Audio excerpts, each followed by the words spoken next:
Hey guys, welcome to Comfy Cozy Up. So today's video is all about historical fiction. So for readathon, I wanted to introduce you if you are not familiar with these authors, because I reviewed all of them and I've talked about all of them in several videos. But for those newcomers, this might be like a nice introduction to some historical fiction. Now, historical fiction is one of my favorite genres because I get to learn about whatever the time period is, the country, certain things that often are accurate, because a lot of good, keyword, good historical fiction, they have done their research. And in this, these authors have certainly done their research. So you're not only getting entertained, but you also learning something new. And for me, a lot of times I tend to Google, and there's books here that I definitely Google and research and wanted to know more about that time period and what was going on in that particular island. So I got 4 islands that I want to share that has where these historical fiction was based, and give you a rundown of why I think you should read it. Now, I am not going to really do a review per se, because I reviewed all of these. I will link all the reviews I did in the description so you could check them out. Also, there is a particular video for one of them that I did that gave you all the books that I read last year that were Caribbean based, if you want to check those out if you're looking for something to read. Now, I'm going to start with the one that I felt was the most interesting, well put together historical fiction. Apparently this author actually took a while to read it, to write it as well, because of detail it went, because this one goes all the way back to the 1700s, and that is Book of Little Acts, and this is by Lauren Frances Sharma. Now, this is the second book I've read from the author. I did read her debut book, which was Till the Well Run Dry. Now, what I would say about this particular book, it's Trinidad. It's Trinidad pre-British era. So there's so much that you know, for the average person like me that didn't know prior to that period, you learn so much about the different countries that was occupying the island at the time, different languages, customs, and also what the roles of certain ethnic groups were doing. So you get that in this, and you also get the relationship as well as with Native American, that at some point in the story, one of the main character is in America within a Native American colony. And so there's things that she had to research to make sure she get it right, to make sure she is representing a Native American group properly, and you get that in this. But I learned so much about Trinidad, and I really enjoyed this a lot. This was one of my favorite books that I've read last year, and it needs more shine, and I think a lot of people will learn a lot if you are very interested in some of the things from Trinidad. You will get a bits and pieces of it in here. I mean, this is not going to give you everything, but it does do a good job of detailing a lot of things, and I learned a lot. I did learn a lot from this book, and I was entertained at the same time. It was a very inspirational book as well, as especially for a woman. You would get that feel for a young girl coming of age story, and her strength, and how she survived, and how she gets through the different changes in her life, and matters of the heart as well, you know, family and others. So definitely check this out.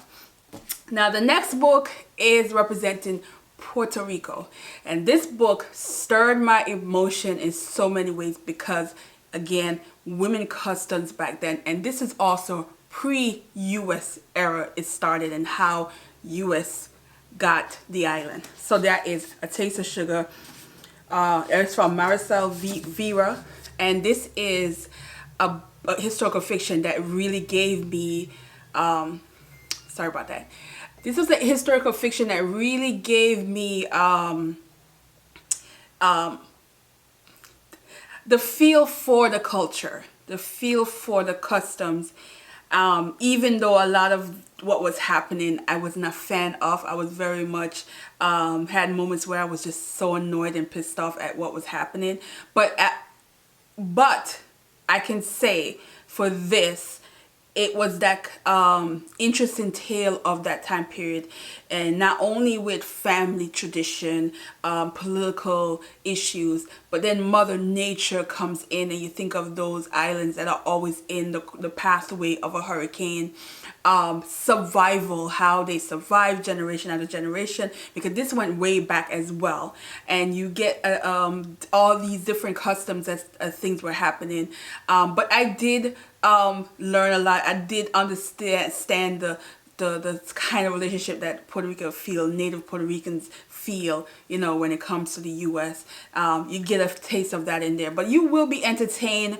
You will be pissed off like I was a few times, but this was a damn good book, like I said in my review, that I cannot get over the decision of a young woman in this book, and what that decision, the outcome of that decision caused, and the somewhat voice, not having a voice sometimes you get in this one. But this was another one that, yes, it digs into Puerto Rico. You will learn something, and you will be entertained. So yeah.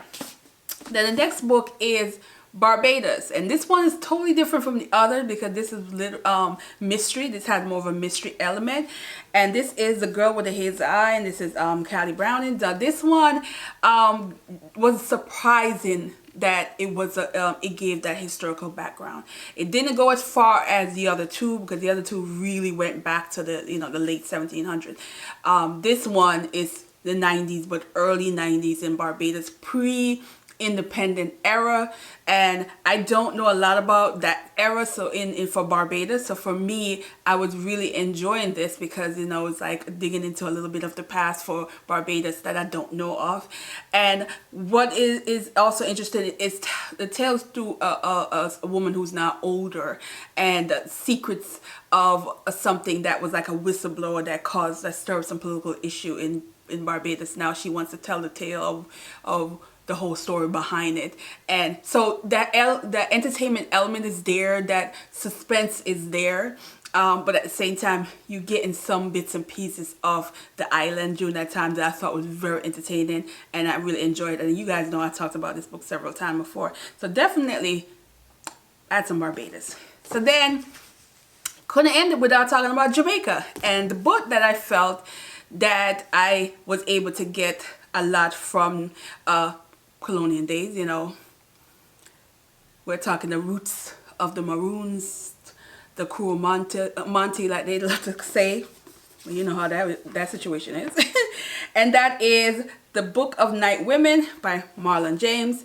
And this one, when I read this years ago, we're talking 4 years now, or 3 years. Yeah. It's about 3 years, I think I read this.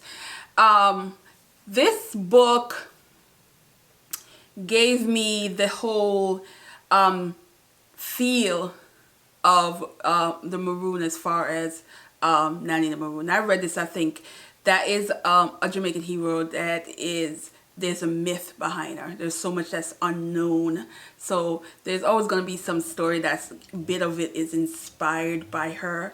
But then it's also myth. You guys, still dealing with construction work. So with this, you have a young woman who is believed to be the key for the revolt. And there were several revolts in Jamaica. If you look at our history, you will see that there's several ones before somewhat succeeded.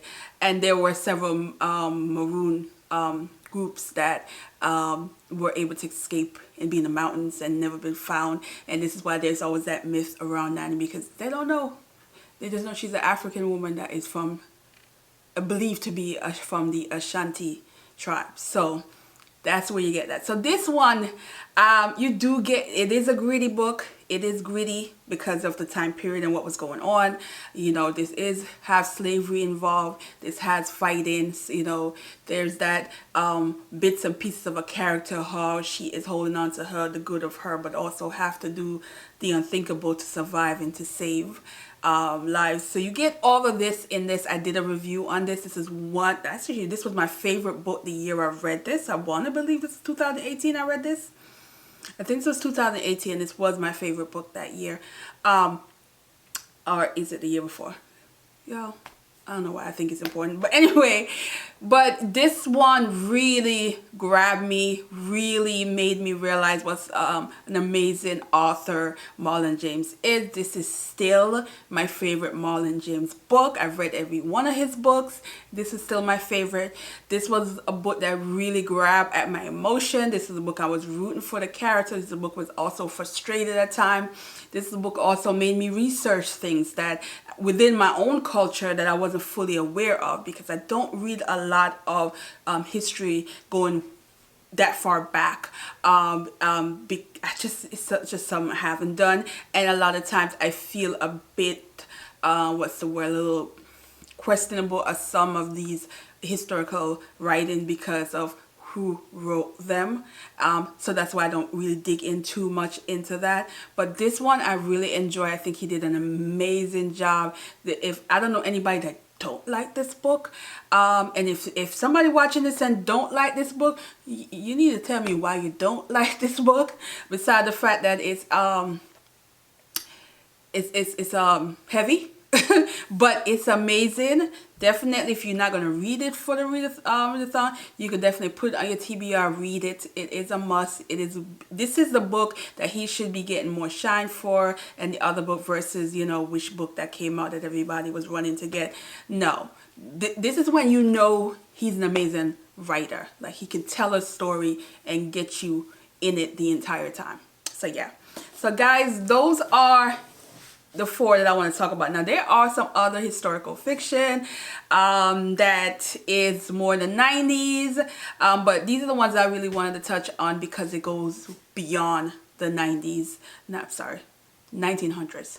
Sorry guys, it goes beyond the 1900s. It's you know, so that's why I wanted to share these. And of course the girl with the hazel eye, which is a little bit more honorary, but that's as far as I can go with Barbados. I don't have anything beyond that. I do have other books that are in that same time frame as the girl with the hazel eyes, but these are the ones I want to talk about. But let me know if you read these or you want to read them, you're interested. And again, my full review that I've done on these are going to be in the description, so you can go check them out. And yeah, so we're going to be, what's next? I'm trying to think. I think I'm going to do some classics. I think we got to add some classics to the recommendation list. And you know, I can't help myself. I got to get me some classics in this. So yeah, thanks for watching guys, and have a good day.